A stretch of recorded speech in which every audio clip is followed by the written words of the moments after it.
Welcome to my winter retreat, if you will. It's the day after Christmas, and I hope you had a fantastic day yesterday and a fantastic holiday season. This is where I like to come back and sit and relax and really contemplate on the year that's just gone. It's a place of tranquil. You know what, I can't do this. It's not tranquil at all. Look, I'm here. I'm gonna give you my naughty and nice list for 2012. First of all, I gotta thank everybody for all the best wishes that they gave me after my marriage announcement a couple of weeks ago. Went without a hitch, apart from the fact that I got the flu the day before, which was why there was no Annoyed Gamer last week, and I wasn't on the last Invisible Walls of the year either. Anyway, on with my naughty and nice list for 2012. First of all, I want to give props to Ubisoft. I think towards the end of this year, they really delivered and have probably been one of the best third-party developers who've brought some really good content. Obviously, Assassin's Creed 3 has been phenomenal, but I really wanted to give a shout out to Far Cry 3, which has pretty much been my favorite game of the season, if not the year. And I think it's really kind of disgusting that a number of major awards shows and categories, etc., decided to cut this game off. It came out in 2012. It should have been up for dozens of nominations, and I say for shame on everybody who left it off their list because it came out 2 weeks too late. Yeah, you guys are on the naughty list. Oh, who else is on the naughty list? Well, there's a couple of other third-party people I'm putting on there. Electronic Arts and Capcom. You are both on the naughty list. Why? Because you are absolute bastards, basically. EA, everything you've touched this year has pretty much been a bag of rancid rat poo. Capcom released some good games this year. Dragon's Dogma and Asura's Wrath, two of them that got a number of plaudits. But unfortunately, Capcom's practice of on-disc DLC, screwing people over left, right, and center, releasing buggy games, all that usual fun stuff, they really need to get a clue. They can't poop on their fan base for as long as they have without getting a severe shoeing. So both of you publishers, you're on my shit list. Oh, the naughty list. Yes, no Santa's toys for you this year, just lumps of coal. Who else is going to be on the nice list? Well, I'm going to surprise some people. I'm going to put Nintendo on the nice list with a caveat. They get a little asterisk.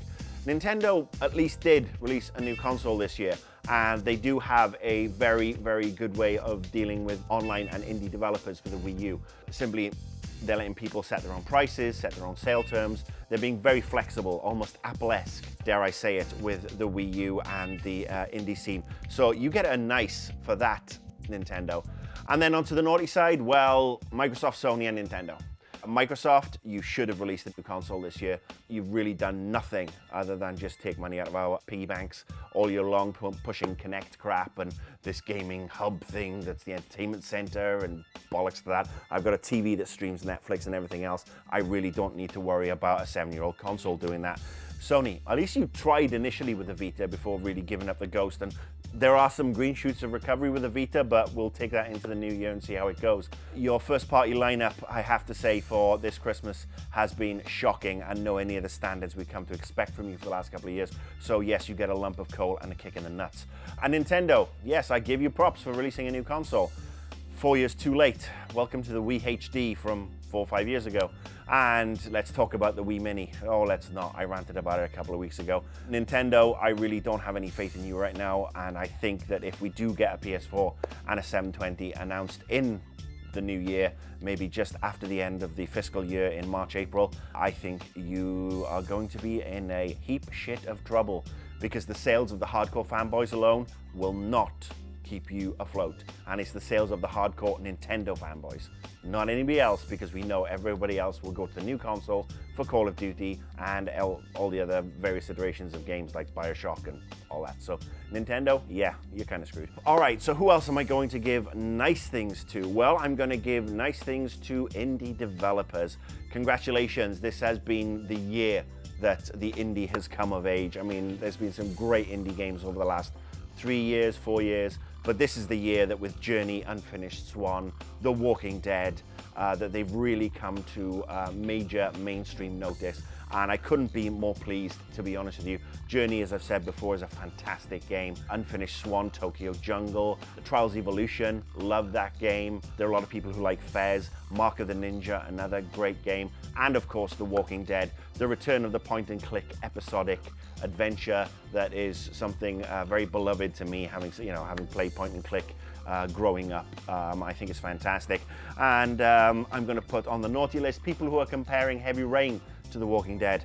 I tweeted this a couple of weeks ago and I will stand by it. If you want a game that has heart and emotional depth and just an amazing feeling about it, you'll go play The Walking Dead. If you want a game that's totally devoid of that and full of pretentious crap, you'll go play Heavy Rain. So yeah, any Heavy Rain supporters, you can piss off, not interested. Next up, nice list. PC gaming has returned.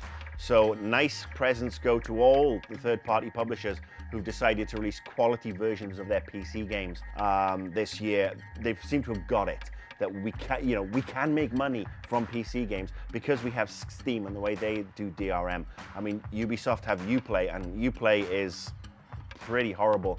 Almost as bad as Origin in my opinion, but it means we get Far Cry, Assassin's Creed, etc. Sleeping Dogs from Square Enix I thought was excellent on the PC. Dishonored, another great game that was phenomenal on the PC. I mean, we've seen a lot of really good PC games come out this year, and long may it continue. If publishers get really smart, they realize that the next generation of consoles are going to be practically PCs in boxes anyway.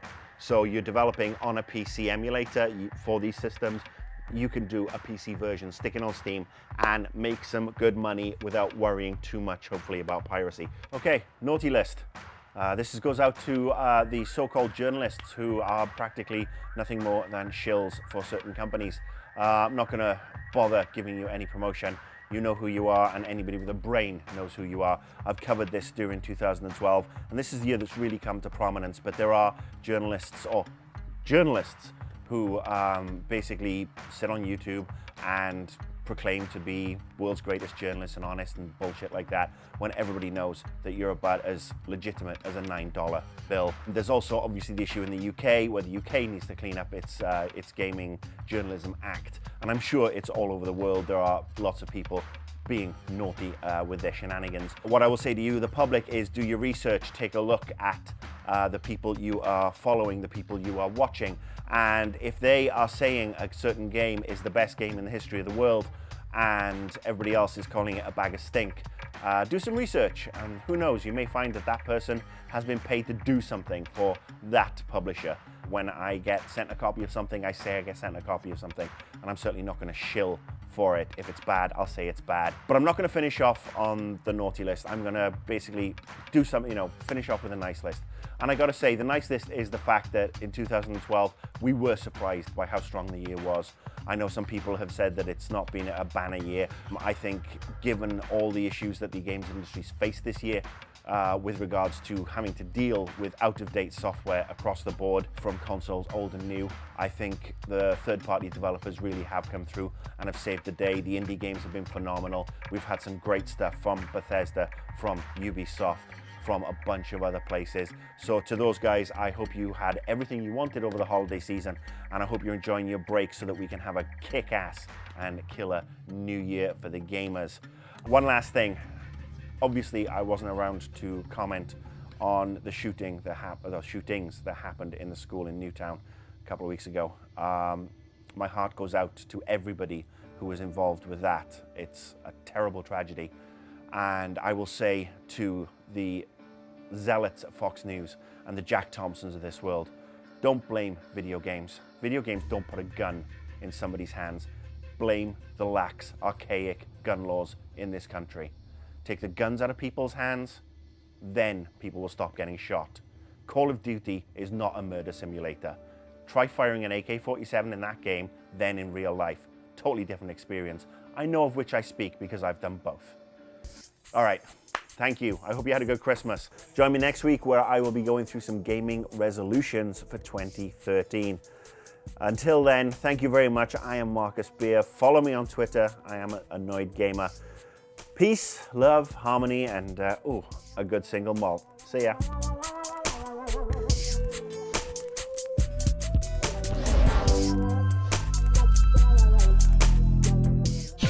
See this and other GT shows and game reviews on the GT Originals iOS app, available now on the App Store.